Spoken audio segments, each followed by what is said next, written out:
சேகரனாருடைய 68வது நினைவு நாளை ஒட்டி மாண்புமிகு முதலமைச்சருடைய அறிவுறுத்தல்படி தமிழக அரசின் சார்பாக நானும் கழகத்துடைய மூத்த அமைச்சராகவும் சட்டமன்ற கழகத்தை குறித்து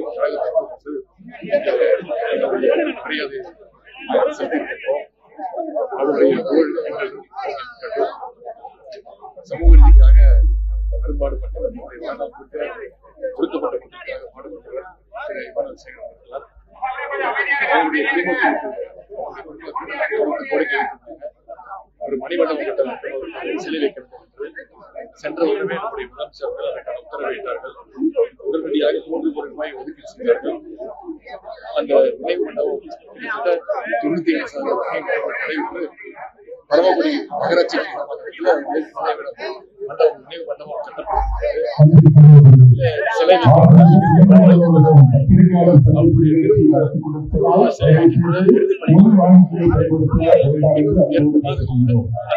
மணிமண்டபம் சிலையும் திறக்கப்படும் என்ற செய்தி இங்கே நான் கூறிக்கொள்கிறேன்.